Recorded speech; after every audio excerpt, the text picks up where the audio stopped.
প্রত্যেকটা মসজিদের আন্ডারে শত শত ফ্যামিলি থাকে। এই শত শত ফ্যামিলির মধ্য থেকে 5 ওয়াক্ত নামাজে কয়জন মানুষ উপস্থিত হয়? বেশি মানুষ আসে না, বাড়িতেই থাকে, অন্য কোনো কাজে থাকে, মসজিদে নামাজ পড়ার জন্য উপস্থিত হয় না। তার মানে মুসা আলাইহিস সালাম বুঝতে পারছিলেন উম্মত বড় তেরা জাতি, আল্লাহ তাআলার এই বিধান মানতে পারবে না, 50 ওয়াক্ত পড়তে পারবে না। যান যান, আপনি ফিরে যান, কমে আনেন। পয়গম্বর চলে যায়। আল্লাহ রাব্বুল আলামিন তো সব কিছু দেখতেছে। তারপর হাবিব যখন যায়, বলে হাবিব আমার কেন আসছেন? বলে আল্লাহ, আমার উম্মত দুর্বল জাতি, এত নামাজ পড়তে পারবে না, আপনি একটু নামাজগুলো কমায়া দেন। আল্লাহ তাআলা এক বর্ণনায় পাওয়া যায় 5 ওয়াক্ত কমায়, আরেক বর্ণনায় পাওয়া যায় 10 ওয়াক্ত করে কমায়। কমাইতে কমাইতে একেবারে শেষ পর্যন্ত যখন মাত্র 5 ওয়াক্ত নামাজ থাকে, পয়গম্বর মুসা বলে, ও পয়গম্বর, আবার যান, আপনি আরো কমে আনেন। আল্লাহর হাবিব বলে, না না, আমার লজ্জা লাগে, আমি আর যাইতে পারবো না। কতবার গেলাম, আমি আর যাইতে পারবো না। একটা পর্যায়ে আল্লাহ তাআলা তো এগুলা দেখতেছে, কিন্তু আল্লাহ রাসূলের মনটা কেমন যেন ছোট হয়ে গেছে। আল্লাহ তাআলা দিছিল বেশি, 50 ওয়াক্ত অনেক বেশি ছিল, এখন তো কমতে কমতে মাত্র 5 ওয়াক্ত রইল, মনটা কেমন যেন বেজার। আল্লাহ তাআলা কুদরতিভাবে আওয়াজ দিয়া দেয়, হাবিব, আপনি নিয়ে যান 5 ওয়াক্ত নামাজ আপনার উম্মতের কাছে নিয়ে যান। আপনার উম্মত যদি ঠিক মতন সঠিক সময়ে হক আদায় করে 5 ওয়াক্ত নামাজ আদায় করতে পারে, আমি রব্বুল আলামিন ঘোষণা দিয়া দিলাম, আপনার যে উম্মতরা খুশি খুজুর সাথে হক আদায় কইরা মাত্র 5 ওয়াক্ত নামাজ আদায় করবে, আমি রব্বুল আলামিন তার আমল নামায় পূর্ণ 50 ওয়াক্ত নামাজের সওয়াব দিয়া দিব। তার মানে আল্লাহ তাআলা আকাশে আরশে নিয়ে আল্লাহর হাবিবকে, বন্ধুকে এই নামাজটা দিচ্ছে। গুরুত্ব কি কম থাকার কারণে না বেশি হওয়ার কারণে? আল্লাহ রাব্বুল আলামিন আয়াতের মধ্যে বলেন, উতলু মা উহিয়া ইলাইকা মিনাল কিতাব। নবীজি সাল্লাল্লাহু আলাইহি ওয়াসাল্লামকে সম্বোধন করে বলেন, হে নবী, আপনার কাছে যে কিতাব নাজিল করেছি ওই কিতাব আপনি তেলাওয়াত করুন, এবং ওয়া আকিমিস সালাহ, আপনি নামাজ প্রতিষ্ঠা করুন, কারণ ইন্নাস সালাতা তানহা আনিল ফাহশাই ওয়াল মুনকার।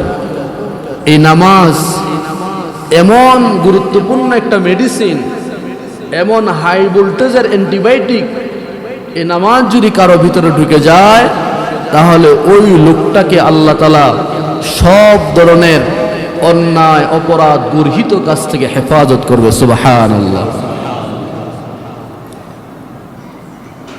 তো আল্লাহ তাআলা কোরআনে কারীমের মধ্যে অসংখ্য জায়গায় নামাজ সম্পর্কে বান্দাকে বলেছেন যে তোমরা নামাজ প্রতিষ্ঠা করো, নামাজের দিকে অগ্রগামী হও। পুরা কোরআন শরীফ বিশ্লেষণ করলে দেখা যায় 80 থেকে 82 জায়গায় আল্লাহ তাআলা শুধু নামাজের কথা বলছেন। আল্লাহু আকবার। 80 থেকে 82 জায়গায় এত লম্বা, এত বেশি নামাজের কথা এই জন্য বলেছেন যে এর কোনো ফায়দা নাই। আপনারা কি বলেন? নিশ্চয়ই নামাজের উপকারিতা আছে, ফায়দা আছে, ফজিলত আছে, বিদায় এত জায়গায় আল্লাহ তাআলা নামাজের কথা বলেছেন। শুধু তাই নয়, বান্দা তার জীবনে যে কোনো সমস্যার সম্মুখীন হবে, যে কোনো বিপদের সম্মুখীন হবে, সেজন্য নামাজে দাঁড়িয়ে যায় আর এই নামাজের মাধ্যমে আল্লাহ তাআলার কাছে সাহায্য চায়। আল্লাহ তাআলা বলেন, বান্দা তুই নামাজ আদায় করার পর আমি রব্বুল আলামিনের কাছে যদি সাহায্যের আবেদন করো, আমি আল্লাহ তাআলা গায়বীভাবে তোমার সাহায্যের ব্যবস্থা করে দেব। এত গুরুত্বপূর্ণ একটা বিষয়। আল্লাহ তাআলা সূরা বাকারার মধ্যে বলেন, ইয়া আইয়ুহাল্লাযীনা আমানুস্তাঈনু বিস-সাবরি ওয়াস-সালাহ। ইয়া আইয়ুহাল্লাযীনা আমানুস্তাঈনু বিস-সাবরি ওয়াস-সালাহ ইন্নাল্লাহা মা'আস-সাবিরিন। আল্লাহ রাব্বুল আলামিন বলেন, হে ঈমানদাররা শোনো, তোমরা তোমাদের জীবনে যখনই কোনো বিপদের সম্মুখীন হয়ে যাও, যখন কোনো সমস্যার সম্মুখীন হয়ে যাও, তোমরা দুনিয়ার কোনো নেতা খেতার কাছে যাওয়া লাগবে না, দুনিয়ার কোনো সমাধান তোমাদের লাগবে না। তোমরা নামাজের মধ্যে দাঁড়িয়ে যাও, ধৈর্য ধারণ করো, আল্লাহর দিকে মুতাওয়াজ্জহ হয়ে যাও। আল্লাহ রাব্বুল আলামিন জানান দেন, ইন্নাল্লাহা মা'আস সাবিরিন, নিশ্চয়ই আল্লাহ যারা ধৈর্য ধারণ করে এবং নামাজ আদায় করে, বিপদের উপর যারা সবর করে, আল্লাহ তাআলা তার রহমত নিয়ে ওই বান্দার সঙ্গী হয়ে যায়। আল্লাহ তাআলা বান্দা থেকে চান যে বান্দা তুমি নামাজ পড়ো, নামাজের মাধ্যমে ধৈর্য ধারণ করো, তাহলে তোমার বিপদ কত বড়, তোমার বিপদের চেয়ে আমি রব্বুল আলামিনের ক্ষমতা অনেক বড়। সুবহানাল্লাহ। এরকম প্রসিদ্ধ একটা ইতিহাস ঘটনা আছে। আল্লাহর এক বান্দা আগেকার যুগের ব্যবসায়ী ছিল, এক দেশ থেকে আরেক দেশে ব্যবসার উদ্দেশ্যে সফর করা লাগতো। দুনিয়ার বর্তমান পদ্ধতি ব্যবসার আগেকার পদ্ধতির সাথে মিল ছিল না। এখনকার পদ্ধতিতে এক দেশ থেকে আরেক দেশ যেতে হলে ভিসা লাগে, পাসপোর্ট লাগে। আগেকার যুগে ভিসা পাসপোর্ট লাগতো না, যেইভাবে মন চাইতো যাইতে পারতো। এক আল্লাহর গোলাম ব্যবসার উদ্দেশ্যে বাড়ি থেকে বের হয়, টাকা পয়সা ধন সম্পদ নিয়ে বাড়ি থেকে রওনা হয়। কিছু দূর যাওয়ার পর একজন লোক পাইলো সাওয়ার নিয়া, ঘোড়া নিয়া হাজির। ওই লোকটা বলতেছে, ভাই তুমি যে যাবা, তুমি আমার সাথে আসো, তোমাকে আমি তাড়াতাড়ি পৌঁছে দেব। বিনিময়ে তুমি কিছু যদি দেও, দিলা, না দিলে কোনো সমস্যা নাই, তবে আমি ওই পথে যাইতেছি বিদায় তোমাকে আমি নিয়ে যাইতেছি। আল্লাহর গোলাম সকল মনের রাজি হয়ে যায়, একটা পর্যায়ে সঙ্গে হয়ে যায়।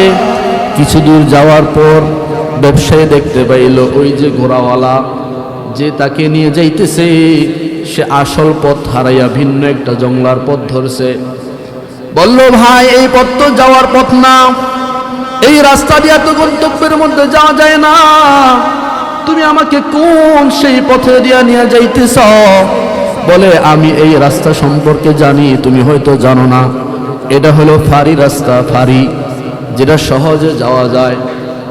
একটা পর্যায়ে চলে যায়। কিছু দূর যাওয়ার পরে লোকটা লক্ষ্য করতেছে জংলা গহীন হয়ে যায়, আশেপাশে কোনো মানুষ নাই, আশেপাশে কোনো জীবজন্তু তেমন নাই।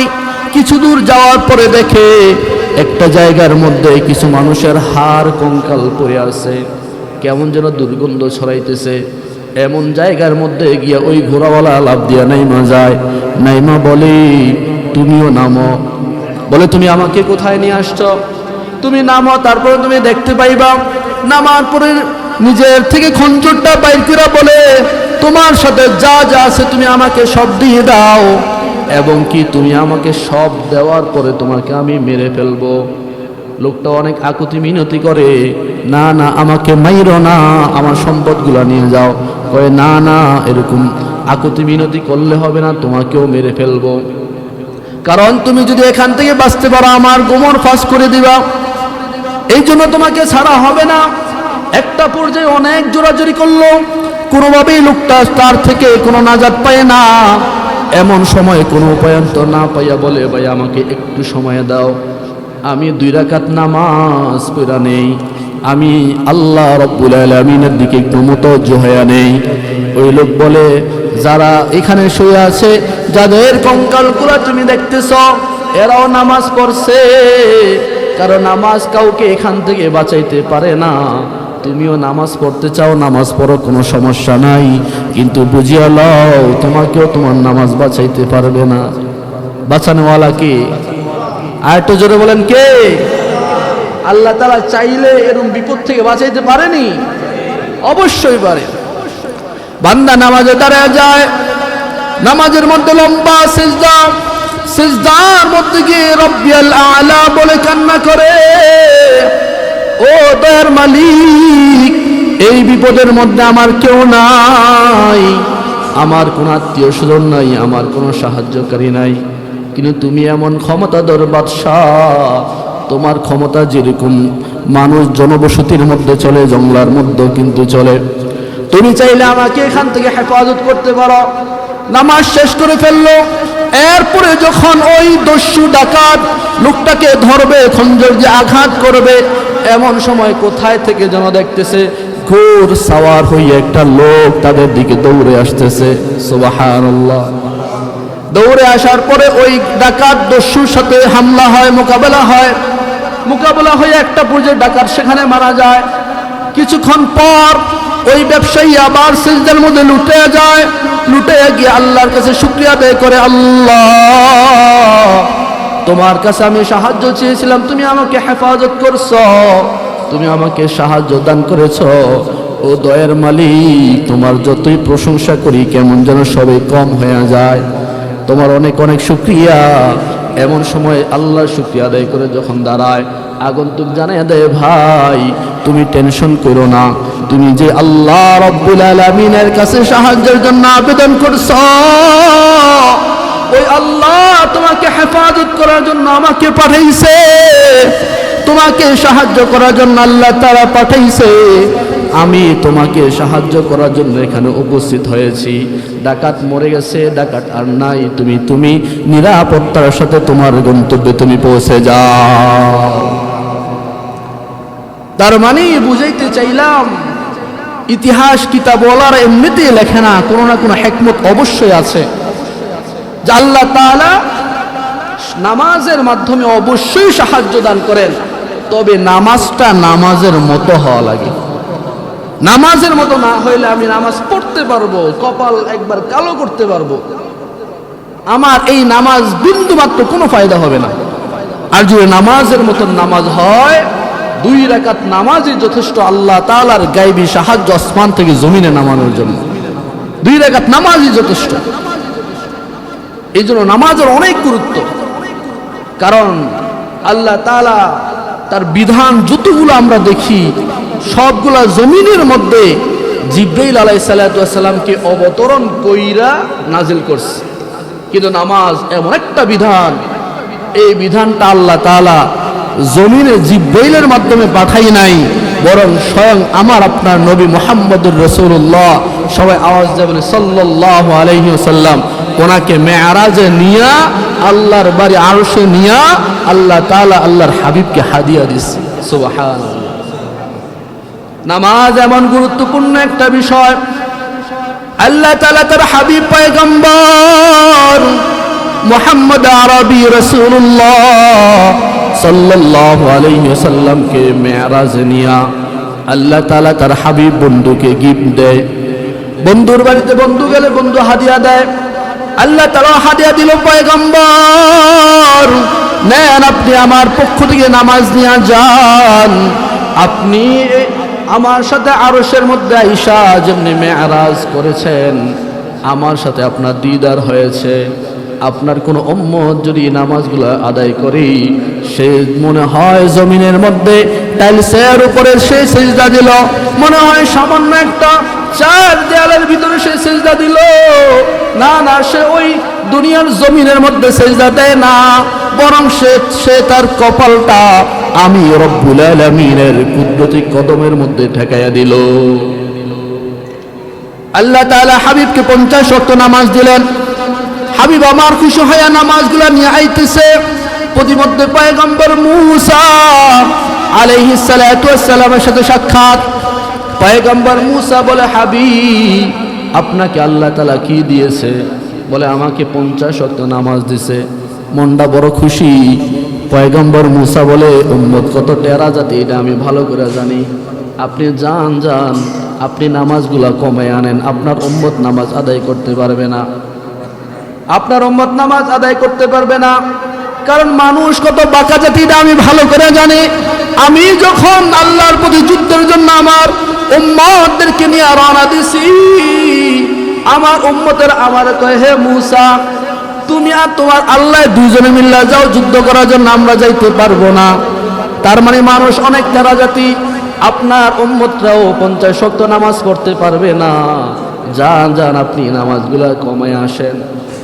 দেখেন না আমাদের সমাজের সাথে মিলাইয়া মানুষ নামাজগুলো ঠিক মতন এখনো পড়ে না। একটা মহল্লার মধ্যে প্রত্যেকটা মসজিদের আন্ডারে শত শত ফ্যামিলি থাকে। এই শত শত ফ্যামিলির মধ্য থেকে 5 ওয়াক্ত নামাজে কয়জন মানুষ উপস্থিত হয়? বেশি মানুষ আসে না, বাড়িতেই থাকে, অন্য কোনো কাজে থাকে, মসজিদে নামাজ পড়ার জন্য উপস্থিত হয় না। তার মানে মুসা আলাইহিস সালাম বুঝতে পারছিলেন উম্মত বড় তেরা জাতি, আল্লাহ তাআলার এই বিধান মানতে পারবে না, 50 ওয়াক্ত পড়তে পারবে না। যান যান, আপনি ফিরে যান, কমে আনেন। পয়গম্বর চলে যায়। আল্লাহ রাব্বুল আলামিন তো সব কিছু দেখতেছে। তারপর হাবিব যখন যায়, বলে হাবিব আমার কেন আসছেন? বলে আল্লাহ, আমার উম্মত দুর্বল জাতি, এত নামাজ পড়তে পারবে না, আপনি একটু নামাজগুলো কমায়া দেন। আল্লাহ তাআলা এক বর্ণনায় পাওয়া যায় 5 ওয়াক্ত কমায়, আরেক বর্ণনায় পাওয়া যায় 10 ওয়াক্ত করে কমায়।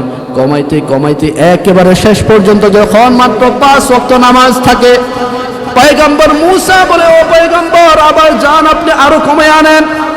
আল্লাহর হাবিব বলে, না না, আমার লজ্জা লাগে, আমি আর যাইতে পারবো না, কতবার গেলাম, আমি আর যাইতে পারবো না। একটা পর্যায়ে আল্লাহ তাআলা তো এগুলা দেখতেছে, কিন্তু আল্লাহ রাসূলের মনটা কেমন যেন ছোট হয়ে গেছে।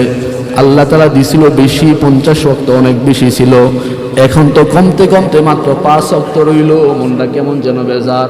আল্লাহ তাআলা কুদরতিভাবে আওয়াজ দিয়া দেয়, হাবিব, আপনি নিয়ে যান 5 ওয়াক্ত নামাজ আপনার উম্মতের কাছে নিয়ে যান।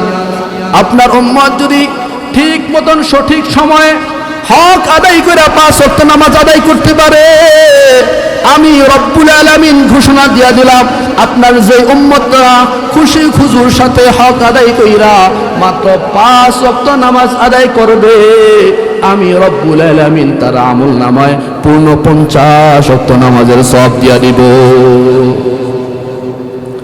তার মানে আল্লাহ তাআলা আকাশে আরশে নিয়ে আল্লাহর হাবিবকে, বন্ধুকে এই নামাজটা দিছে। গুরুত্ব কি কম থাকার কারণে না বেশি হওয়ার কারণে? আপনার কথা বুঝেন আমার, একটু হায়া হা মিলাইয়েন, ভালো হইবে। নামাজের অনেক ফজিলত, অনেক গুরুত্ব। আমরা তো ওয়াজ অনেক শুনি, কিন্তু নামাজের পরিবর্তন হয় না। এই জন্য ভাবলাম যে নামাজ নিয়ে কিছু কথা বলি। কারণ হয়তো জুমার দিন আমরা অনেক মানুষ হই, অনেক মানুষ জুমার নামাজ পড়ে ভিতর বাহির জায়গা হয় না, মনে হয় যে দোতলা করা লাগবে অথবা মাঠের মধ্যে জায়গা বৃদ্ধি করা লাগবে, কিন্তু অন্য সময় আর মুসল্লি খুঁজে পাওয়া যায় না। এই একটা রোগ, এই একটা ব্যাধি আমাদের প্রত্যেকটা সমাজের মধ্যে, প্রত্যেকটা মহল্লায়, প্রত্যেকটা মসজিদের মধ্যে একটা ব্যাধি। কারণ কিছু কিছু মুসল্লি আছে, সাপ্তাহিক মুসল্লি, শুধু জুমার দিনে যায়, আর খুঁজে পাওয়া যায় না। আবার কিছু মুসল্লি আছে, দেখবেন রমজান মাস আইলে মসজিদের মধ্যে যায়, এরা হইল রমজানের মাসকিয়া মুসলিম।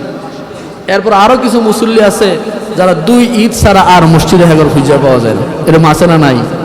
বাস্তব না অবাস্তব? কি আপনারা আমার সাথে বাস্তব কথা বলছি না? হয় দেখেন, আমরাই তো এখানে এখন কত মানুষ আসরের সময় খুঁজে পাইতাম না। কেন হেরা কি লন্ডন চলে যায়? এলাকার মধ্যে থাকে, এলাকায় থাকে। হয়তো তারা যে কাজটা করে ওই কাজটাকে বড় মনে করে, মসজিদে নামাজটা যে বড় এটা মনে করে না। তাদের ভিতরে এই অনুভূতি তৈরি হয় না যে মসজিদে মাইক দেয়া মুয়াজ্জিন যদিও ডাকে, আসলে ডাকগুলা মুয়াজ্জিনের না, এই ডাকগুলো স্বয়ং আল্লাহ তাআলার। আল্লাহ তাআলাই ডাকতেছে, বান্দা হাইয়া আলাস সালাহ, তুমি নামাজের দিকে আসো, হাইয়া আলাল ফালাহ, তুমি কল্যাণের দিকে আসো। যে বান্দা যদি সারা দিয়ে মসজিদে যায়, আল্লাহ তাআলা বান্দার প্রতি খুশি হয়ে যায়। আর যদি বান্দা না আসে, বান্দা তার যে কাজটা করতেছিল ওই কাজটা যদি করে, বান্দা কেমন যেন বৃদ্ধাঙ্গুলি দেখাইলো, আল্লাহ তোমার ডাক আমার কাছে বড় না, আমার কাজটাই আমার কাছে বড়। বড় নাউজুবিল্লাহ। কারণ বান্দা বুঝে না আল্লাহ তাআলা কেমন ভাবে মসজিদ থেকে ডাকে। আবু দাউদ শরীফের হাদিসের মধ্যে আসছে, পয়গম্বর যখন নামাজের জন্য মুসল্লিদেরকে ডাকবেন, সর্বপ্রথম কি বইলা ডাকবেন? নবী আলাইহিস সালাম সাহাবীদেরকে নিয়ে একটা বৈঠক বসাইলেন। ও সাহাবীরা, বলো বলো, নামাজের সময় হইলে মুসল্লিদেরকে কিভাবে ডাকা যায়? এক সাহাবী পরামর্শ দেয়, হাবিব আমার, আপনি নামাজের সময় হইলে আগুন প্রজ্বলিত করবেন, আগুনের ধোঁয়া দেখে আমরা মসজিদে চলে আসব, আমরা মনে বুঝবো যে নামাজের সময় হয়েছে, মসজিদে যাওয়া দরকার। আমরা মসজিদে যেতে পারবো? হাবিব বলে না না, আগুন জ্বালানো যাবে না, যদি আগুন জ্বালায় এটা অগ্নি পূজকদের সাথে মিল হয়ে যায়। আরেক সাহাবী বলে তাহলে আপনি ঘন্টি বাজান, যদি ঘন্টি বাজান আমরা ঘন্টির আওয়াজ শুনে মসজিদে চলে আসব, বুঝবো নামাজের সময় হয়েছে। হাবিব বলে না না, এটাও কেমন যেন মূর্তি পূজকদের মতন হয়ে যায়। আরেকজন সাহাবী প্রস্তাব দেয় তাহলে একটা পতাকা নাড়ান, পতাকা দেখা দূর থেকে আমরা বুঝতে পারবো যে নামাজের সময় হয়েছে, মসজিদে যাওয়া দরকার। হাবিব বলে না না, এটাও তেমন আমার পছন্দ হয় নাই। ওই রাত্রে পরামর্শ মুতলবি করা হইল, আগামী দিন আবার আসবা, আবার পরামর্শ কইরা আমরা একটা জিনিস নির্ধারণ করব যে আমরা নামাজের জন্য কোন পদ্ধতি থেকে মানুষকে মসজিদে ডাকতে পারি। সবাই চলে যায়। একজন সাহাবী নাম হইল আব্দুল্লাহ ইবনে যায়েদ ইবনে আব্দে রব্বি। এই সাহাবী রাতের বেলা ঘুমায়, সকালবেলা ফজরের নামাজ পড়া মসজিদে নববীতে আল্লাহ রাসূল পয়গম্বর আরবীর সামনে চলে যায়। হাবিব, আমি রাতের বেলা একটা স্বপ্ন দেখেছি, স্বপ্ন আপনি আমার কাছ থেকে স্বপ্নটা একটু শোনেন, তাহলে আপনি বুঝতে পারবেন আমি কি দেখেছি। বলে তুমি কি দেখছো? বলে আমি দেখি একজন লোক সিংহা বেচে, সিংহা নিয়ে যাইতেছে। সিংহা কি জিনিস আমরা তো এখন বুঝি না, অনেকেই বুঝে না, আধুনিক এই যুগে সিংহা নাই। বড় সিংগুলাকে রিপেয়ার কইরা যে চক্কা মাথা, এই মাথাটা কাটে, একটা আওয়াজ দিলে বড় আওয়াজ হয়, দেখছেন না আপনারা? সিংহা লাগান, পক্ষমান যক্ষমান কত জনেই তো নিয়ে আসে। এরকম এক লোক সিংহা নিয়ে যায়। যায়েদ, আব্দুল্লাহ ইবনে যায়েদ ইবনে আব্দে রব্বি রাদিয়াল্লাহু আনহু পয়গম্বরকে বলে হাবিব আমার, আমি ওই লোকটার কাছে গিয়া বললাম যে ভাই আমাকে একটা সিংহা দাও। বলে তুমি সিংহা নিয়ে কি করবা? বলে এটা নিয়ে আমি আমার হাবিব মুহাম্মদুর রাসূলুল্লাহ সাল্লাল্লাহু আলাইহি ওয়াসাল্লামকে দেব। তোমার হাবিবকে তুমি কেন সিংহা দিবা? বলে আমার হাবিব বলছে নামাজের সময় আমাদেরকে ডাকার উপকরণ দরকার, কি দিয়া ডাকবে আল্লাহর রাসূল এখনো সিদ্ধান্তে পৌঁছতে পারে নাই। যদি আমি এই সিংহাটা আমার হাবিবকে দিতে পারি, আমার হাবিব এই সিংহা দিয়ে নামাজের সময় ডাকবে, আমরা সবাই মসজিদে চলে যাব। তখন ওই আগন্তুক লোকটা ব্যবসায়ী বলতেছে তুমি শোনো, এই সিংহা নেওয়ার দরকার নাই, তোমাকে আমি কিছু শব্দ শিখিয়ে দেই, এই শব্দগুলো তোমার হাবিবকে তুমি নিয়ে পৌঁছে দিবা। বলে কি সেই শব্দ? বলে আমার সাথে বলো আল্লাহু আকবার, আল্লাহু আকবার, আল্লাহু আকবার, আল্লাহু আকবার, আশহাদু আল্লা ইলাহা ইল্লাল্লাহ, আশহাদু আল্লা ইলাহা ইল্লাল্লাহ, আশহাদু আন্না মুহাম্মাদুর রাসূলুল্লাহ। এরকম প্রত্যেকটা আজানের মধ্যে যে শব্দগুলো আমরা বলি এগুলা বললেন। শেষ লা ইলাহা ইল্লাল্লাহ পর্যন্ত বলার পর বললেন যে যাও এই শব্দগুলো নিয়ে তোমার হাবিবের কাছে পৌঁছে দিও। আল্লাহ রাসূলের সাহাবী আব্দুল্লাহ ইবনে যায়েদ ইবনে আব্দে রব্বি সকালবেলা ঘটনা বর্ণনা করে, হাবিব আমার রাতের বেলা আমাকে আগন্তুক এই কথাগুলা বলছে, এই কথাগুলো আপনি একটু দেখেন বিশ্লেষণ করে কি বলছে। তখন পয়গম্বর আলাইহিস সালাতু ওয়াস সালাম মনের মধ্যে কেমন যেন একটা তাসাল্লি পাইছেন, একটা সান্ত্বনা পাইয়া বলতেছে আজায়েদ, এ আব্দুল্লাহ ইবনে যায়েদ শোন শোন, তোর কাছে যে ব্যবসায়ী এই কথাগুলা বলছে এ কোনো সাধারণ কোনো ব্যবসায়ী না, এ হয় আল্লাহ রাব্বুল আলামিনের পক্ষ থেকে একজন ফেরেশতা। সুবহানাল্লাহ, আল্লাহ তাআলার পক্ষ থেকে একজন ফেরেশতা। এ আল্লাহ তাআলা শিখাইয়া গেছে যে হে আমার নবী, আপনার কাছে এই সংবাদটা আমি ফেরেশতার মাধ্যমে আব্দুল্লাহ ইবনে যায়েদের মাধ্যমে পৌঁছাইতে চাই। আপনি আপনার উম্মতদেরকে এই শব্দগুলো দাইকা দাইকা আপনি নামাজের দিকে ডাকেন। আপনি আপনার উম্মতকে এই শব্দগুলো বইলা বইলা মসজিদের দিকে ডাকেন। যদি ডাকতে পারেন, কেমন যেন মসজিদে মাইক আযান দিয়ে শব্দগুলো বলা হয়, এটা কোনো মুয়াজ্জিনের শব্দ না, এটা কোনো মানুষের শব্দ না, এই শব্দগুলো কেমন যেন আল্লাহ রাব্বুল আলামিনের শব্দ। আল্লাহ রাব্বুল আলামিন কেমন যেন বুঝাইতে চান আল্লাহু আকবার, দুনিয়ার কোনো জিনিস বড় না, সব কিছু থেকে একমাত্র আল্লাহ তাআলাই বড়। শুধু তাই নয়, দুনিয়ার কোনো কাজের মধ্যে কল্যাণ নাই, কল্যাণ যদি থাকে একমাত্র নামাজের মধ্যেই আছে।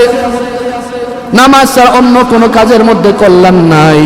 এই জন্যই তো দেখা যায় যতগুলা বিধান আল্লাহ তাআলার পক্ষ থেকে নাজিল হয়েছে, যাকাত বলেন, এটা হলো বছরে একবার ধনী মানুষ দেয়, অন্য সময় দেওয়া লাগে না। হজ জীবনে একবার ধনী মানুষ পালন করে আর ফরজ থাকে না। এরপরে যত ধরনের বিধান আছে সাময়িক কিছু সময়ের জন্য আসে। রমজানের রোজা এটাও বছরে একবার, শুধু 1 মাস। কিন্তু নামাজ এমন একটা বিধান, আল্লাহ তাআলা ধনী হোক গরিব হোক বালেগ হইলেই সবার উপরে দৈনিক 5 বার ফরজ করে দিছে। দৈনিক 5 বার পড়া লাগে। যেই আমল, যেই হুকুমটা, যেই বিধানটা, ওইটাই হলো একমাত্র নামাজ। আর কোনো ইবাদত এত বেশি নাই। তার কারণ হলো নামাজটা আল্লাহ তাআলার কাছে অনেক প্রিয়, অনেক প্রিয়। অন্য কোনো ইবাদত এত প্রিয় না, নামাজ যত প্রিয়। কারণ বান্দা মনে করে তার কপালটা টাইলসের মধ্যে ফালাইছে, আল্লাহ বলে না, এটা টাইলসে না, এটা আমার কুদ্দুতি কদমের মধ্যে। সুবহানাল্লাহ। আল্লাহ তাআলার কুদ্দুতি কদমে সিজদা দাও, এটা কি চারটিখানি কথা? অনেক বড় সৌভাগ্য কপালওয়ালাদের কপাল। সবাই নামাজ পড়তে পারে না, কারণ মানুষ অনেকের শক্তি আছে, সামর্থ্য আছে, তৌফিক আছে, তারপরও মসজিদে যায় না। দেখবেন শয়তান কোনো না কোনোভাবে হেরে ব্যস্ত রাখছে। যারা ইয়াং জেনারেশন আছে সবাই ফেসবুকের মধ্যে ব্যস্ত রাখে। যারা আমরা কৃষিকাজ করি আমাদেরকে কৃষিকাজের মধ্যে ব্যস্ত রাখে। যারা আমরা অটো চালাই, ভ্যান চালাই, আমাদেরকে ওই কাজের মধ্যে ব্যস্ত রাখে। শয়তান কৌশল কইরা আমাদেরকে নামাজ থেকে দূরে রাখে। শয়তান জানে যে বান্দা যদি নামাজ পড়া ফেলে তাহলে সে আর আকাম কুকাম করবে না, সে ভালো হয়ে যাবে, সে ভদ্র হয়ে যাবে। আর যদি সে নামাজ থেকে দূরে থাকে সে তো আমার শিষ্য হিসাবে থাকবে। শয়তান জানে, এই জন্য নামাজ পড়তে দেয় না। আল্লাহ তাআলা বলেছেন উতলু মা উহিয়া ইলাইকা মিনাল কিতাব, হে আমার হাবিব, আমি আপনার কাছে যে কিতাব নাজিল করেছি এই কিতাব আপনি বর্ণনা করেন, তেলাওয়াত করেন। ওয়া আকিমিস সালাহ, এবং নামাজ আদায় করেন। কারণ ইন্নাস সালাতা তানহা আনিল ফাহশাই ওয়াল মুনকার, নিশ্চয়ই নামাজ গুনার কাছ থেকে, ফাহিশা অশ্লীল কাছ থেকে হেফাজত করে। এটা বাস্তব, একেবারে খাঁটি কথা। এর মধ্যে যদি কেউ সন্দেহ করে, ওই সন্দেহ করলে তার ঈমান চলে যাবে। এমন দামি একটা কথা। এরকম অনেক ইতিহাস আছে যে নামাজ মানুষকে গুনাহ থেকে বাঁচায়। সংক্ষিপ্ত একটা ইতিহাস বলি। আমাদের ভারত উপমহাদেশে আমাদের অনেক বড় একজন আলেম ছিলেন, আশরাফ আলী থানভী রহমতুল্লাহি আলাইহি। উনি একটা কিতাবে লিখেছেন, এক এলাকার মধ্যে একজন মহিলা, একজন নারী মেয়ে ছিল, সুন্দরী। সে মাদ্রাসায় পড়তো, দিনদার, আল্লাহওয়ালা ছিল, ভদ্র ছিল। আবার ওই এলাকার মধ্যে ঘটনাক্রমে একজন অনেক বড় টেন্ডারবাজ, চাঁদাবাজ থাকে না কিছু এলাকার মধ্যে, এদের পাওয়ারে কেউ কথা বলতে পারে না, মাস্তান। অনেক বড় একজন মাস্তান ছিল। এই মাস্তানটার কাছে একদিন সংবাদ পৌঁছে যে অমুকের মেয়েটা অনেক সুন্দরী। ওই মাস্তান তখন ওই মেয়েটার লোভে পড়ে যায় যে এর যেভাবে হোক হাত করতে হবে, এর সাথে জিনা করতে হবে। বলেন নাউজুবিল্লাহ। এখন একটা পর্যায়ে এই মাস্তান ওই মেয়ের কাছে যায় প্রস্তাব নিয়ে যে তুমি যদি আমার সাথে রাজি না হও তোমাকে আমি গুম করে ফেলবো, মেরে ফেলবো, তোমাকে আর কেউ খুঁজে পাবে না। ওই মেয়ের বাবা পড়ছে বিপদে, কি করবে, কার কাছে যাইব? কারণ বর্তমান সমাজ এমন নোংরা, কারো কাছে গেলে হক কথার বিচার পাওয়া যায় না, সঠিক বিচার কারো কাছে পাওয়া যায় না। কই যাবে? গেছে মসজিদের ইমাম সাহেবের কাছে পরামর্শের জন্য, হুজুর কি করতে পারি? ইমাম সাহেবের কাছে যায় বাবা, গিয়া চোখের পানিগুলো ফেলে কান্না আজরিত কণ্ঠে বলে, হুজুর আমাকে একটু পরামর্শ দেন, এমন এমন বিপদের মধ্যে পড়ছি, কি করতে পারি? হুজুর শিখিয়ে দেয়, আপনি যান আপনার মেয়ের কাছে, আমার সংবাদটা পৌঁছে দেন। আপনি বলবেন, মা তোমার কাছে যখন এই টেন্ডারবাজ, এই লম্পট সন্ত্রাসী যখন তোমার কাছে আসবে, তুমি তারে বইলা দিবা আমি তোমার সাথে প্রস্তাবে রাজি, তবে আমার একটা শর্ত আছে। বলে, কি সেই শর্ত? শর্ত হইল তুমি 40 দিন লাগাতার তাকবীর উলার সাথে 5 ওয়াক্ত নামাজ পড়া লাগবে। 40 দিন লাগাতার 1 ওয়াক্ত মিস দেওয়া যাবে না। লাগাতার 40 দিন 5 ওয়াক্ত নামাজ তাকবীর উলার সাথে পড়বা। 40 দিন পরে তুমি আমার কাছে আসবা, তুমি যেটা চাও আমি সেটা করব। যুবক বলে, এটা তো একেবারে স্বাভাবিক, ছোট্ট একটা শর্ত, এটা মানা তো আমার কোনো ব্যাপারে না। চলে যায়। ওই দিন এশার নামাজ থেকে শুরু করে দেয়। এশার নামাজের সময় যুবক আগেই চলে যায় বাড়ি থেকে, মসজিদের মধ্যে যায়, এশার নামাজ পড়ে। নামাজ পড়ে যখন ঘরে যায়, গিয়া মাকে বলে, ও আম্মা, আপনি যখন ফজরের নামাজ পড়ার জন্য উঠবেন, আমাকে আপনি একটু কষ্ট করে জাগায় দেন, আমি মসজিদে যাব, নামাজ পড়ব। মা চোখের কোণার মধ্যে পানি চলে আসে। ও ও আল্লাহ, তোমার কোন ওয়ালির নজর জানি আমার সন্তানের উপর পড়ছে জানি না, তবে আমার সন্তানের এই কথায় আমি অনেক খুশি হয়ে গেছি। যে সন্তানটা সমাজের সবচেয়ে বড় লম্পট ছিল, যেই সন্তান সমাজের সবচেয়ে বড় সন্ত্রাসী ছিল, যেই সন্তান চাঁদাবাজি দুর্নীতির চ্যাম্পিয়ন ছিল, এই সন্তান আমাকে বলে ফজরের সময় জাগায় দিতে মসজিদে যাইব। আমার তো আনন্দের সীমা নাই। ও আল্লাহ, তুমি আমার পোলাটাকে হেদায়েতের রাস্তায় উঠিয়ে দাও, তাকে তুমি গুমরা কইরো না। সকালে ফজর যখন আজান হয়ে যায়, মা ঘুম থেকে উঠে ওযু বানাইয়া সন্তানকে গিয়ে ডাকে, সন্তান ওঠো ওঠো, মসজিদে আজান হয়ে গেছে, মসজিদে যাও। সন্তানকে উঠাইলো, ওযু করাইয়া কাপড় পরাইয়া হাতের মধ্যে একটা তসবিহ দিয়া দেয়, যাও যাও তুমি মসজিদে চলে যাও। সন্তান মসজিদে চলে যায়, গিয়া একেবারে সামনের কাতার এক কোণার মধ্যে বসে বৈশা বৈশা তসবিহ জপে। ইমাম সাহেব মসজিদে ঢুকে দেখতেছে সন্তান ওই যুবকটা মসজিদের মধ্যে আসছে। ইমাম সাহেবের মনটা বড় হয়ে যায়, আল্লাহর কাছে শুকরিয়া আদায় করে হাত তুলে বলে, আল্লাহ, তোমার এক বান্দা যে সমাজের মধ্যে নিকৃষ্ট ছিল, সন্ত্রাসগিরি করত, তোমার এই যুবক বান্দাটাকে আমি মসজিদ পর্যন্ত আইনা দিলাম। বাকি কাজ আল্লাহ তোমার, বাকি কাজ তুমি করবা। আমার দায়িত্ব ছিল তাকে মসজিদে আনা, আমি মসজিদ পর্যন্ত আইনা দিলাম। হেদায়েতের মালিক তুমি, হেদায়েত আমার হাতে না। তুমি যদি তাকে হেদায়েত দিয়ে দাও, তাহলে তার দ্বারা পুরো একটা জাতি ভালো হয়ে যাবে। হেদায়েত আল্লাহ তাআলা দিতে পারেননি, এই বিশ্বাস আপনাদের আছে? আল্লাহ তাআলার কথাগুলা শোনা ইমাম সাহেব দোয়া করে, আল্লাহ যুবককে হেদায়েত দিয়ে দাও। এদিক দিয়ে মা দোয়া করে, আল্লাহ আমার সন্তানকে হেদায়েত দিয়ে দাও। ওদিক দিয়ে আবার ওই যে সুন্দরী নারী, সেও আল্লাহর কাছে দোয়া করে, আল্লাহ তুমি এই যুবকটাকে কবুল করে নাও, এর হাত থেকে আমাকে বাঁচাও। মেয়ের বাবা দোয়া করে, আল্লাহ তুমি এই যুবকটাকে কবুল করে নাও। সবাই যখন দোয়া করে, দোয়ার পাওয়ার অ্যাকশন শুরু হয়ে যায়। দোয়াটা এমন গুরুত্বপূর্ণ একটা বিষয়, আল্লাহর রাসূল বলেন, আদ-দুআ হুয়াল ইবাদা। দোয়া এমন একটা জিনিস যেটা অ্যাটম বোমার চেয়ে বেশি দ্রুত কাজ করে। বুলেট যত দ্রুত কাজ করে এর চেয়ে বেশি গতিতে যায়, কারণ দোয়াটাই একটা ইবাদত। পুরা ইবাদতের মগজ হইল দোয়া। কিন্তু আমাদের সমাজে এমন কিছু মানুষ আছে এই দোয়া থেকে দূরে থাকে। এরা বলে নামাজের পরে দোয়া করা যাবে না। আছে না নাই? আছে। বলে সম্মিলিত দোয়া করা যাবে না, দোয়ার দিকে অ্যালার্জি। আরে বুঝে না, দোয়াটা হলো এমন একটা জিনিস, আপনি নামাজ পড়ে যে ইবাদত করেন, দোয়াটাও একটা স্বতন্ত্র ইবাদত। এটা আল্লাহর রাসূলের হাদিস। আপনি যদি দোয়া করেন, দোয়ার মাধ্যমে ভাগ্য পরিবর্তন হয়ে যায়। দোয়া ছাড়া যত কিছুই হোক, ভাগ্য অন্যভাবে পরিবর্তন হয় না। যুবকের জন্য সবাই দোয়া করে, মা দোয়া করে, মেয়ে দোয়া করে, বাবা দোয়া করে, সবাই দোয়া করে, মসজিদের ইমাম সাহেব সহ দোয়া করে। একটা পর্যায়ে 40 দিন যুবক পার করে ফেলে। 40 দিন পরে ইমাম সাহেবের কাছে গিয়া যুবক হাত চোখের পানিগুলা ছেড়ে দিয়া ইমাম সাহেবের কাছে বলে, হুজুর আপনি একটু আমার জন্য দোয়া করেন, আমি তো অনেক খারাপ ছিলাম। আমি 40 দিন 5 ওয়াক্ত নামাজ আদায় করেছি। নামাজ আদায় করার পর আমার নিজের চোখে আমার নিজের ভুলগুলা ধরতে পারছি। এখন বুঝতেছি আমি যা করছি সব কিছু ভুল ছিল। আমাকে তওবা করাইয়া দেন। আমি আর অন্যায় করব না, আমি আর সন্ত্রাসী করব না, আমি আর চাঁদাবাজি করব না, টেন্ডারবাজি করব না, আমাকে তওবা করাইয়া দেন। ইমাম সাহেব যুবকের হাত ধইরা, তখন ইমাম সাহেব বুঝতে পারছে আল্লাহ তাআলা এই যুবককে কবুল করে নিছে। আল্লাহ তাআলা হেদায়েতের রাস্তায় যুবককে উঠায় নিছে। এই যুবকটাকে আল্লাহ তাআলার এই গোলাম আল ইমাম সাহেব এই যুবকটাকে তওবা পড়াইয়া একবার ইস্তেগফার করাইয়া এই লোকটাকে খাঁটি করে দেয়। এরপরে যুবকের মনের মধ্যে কেমন যেন ভয়, ও হুজুর আমাকে বলেন, আল্লাহ তাআলা আমার গুনাহগুলো কি ক্ষমা করবেননি? আমি এত এত গুনাহ করছি, আমি তো নৈরাশ হয়ে যাইতেছি, আমার জন্য কি কোনো ক্ষমা আছে কিনা? তখন ইমাম সাহেব আল্লাহ তাআলার কালামের বাণী শোনায় দেয়, লা তাকনাতু মির রাহমাতিল্লাহ। আল্লাহ তাআলা বলে, গোলাম তোর জিন্দগির গুনাহ যে পরিমাণে হোক না কেন, তুই যাই না রাখ, আমি আল্লাহ তাআলার দয়া কিন্তু তার চেয়ে বড়। আল্লাহ তাআলার দয়া কিন্তু অনেক বড়। আল্লাহ তাআলা বুঝাইতে চান, লা তাকনাতু মির রাহমাতিল্লাহ।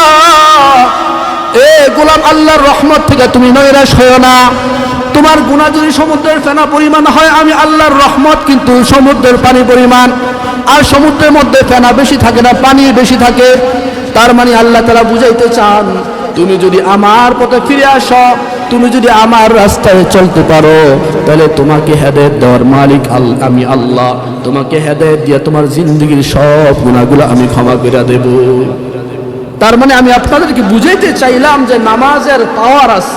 আপনাদের বিশ্বাস হয়নি এই কথাটা? নামাজের পাওয়ার আছে। এই পাওয়ার যদি কেউ গ্রহণ করতে পারে, নামাজগুলো যদি ঠিক মতন আদায় করতে পারে, তাহলে ওই বান্দার জীবনে পরিবর্তন হবেই হবে, এতে কোনো সন্দেহ নেই। আল্লাহ তাআলা কোরআনে কারীম এমনিতেই কয় না যে ইন্নাস সালাতা তানহা আনিল ফাহশাই ওয়াল মুনকার, যে নামাজ অশ্লীল গুনাহ অপকর্ম থেকে হেফাজত করে, আল্লাহ তাআলা এমনিতেই কয় না। নিশ্চয়ই এর মধ্যে হিকমত আছে। এরকম অসংখ্য অনেক ঘটনা আছে যে আল্লাহ তাআলা অনেক জালেমদেরকে, অনেক দুর্নীতিবাজদেরকে, অনেক সন্ত্রাসীদেরকে আল্লাহ তাআলা নামাজের মাধ্যমে পরিবর্তন করছেন। এই জন্য আসুন, আপনাদের কাছে আমার আজকের এই একটাই মেসেজ যে আমরা যত সমস্যায় পড়ি না কেন, যতই ব্যস্ততা দেখাই না কেন, নামাজ যেন আমরা না ছাড়ি। পারা যাবে না ইনশাআল্লাহ। আল্লাহ তাআলা আমাদেরকে কবুল করে, সবাই বলি আমিন।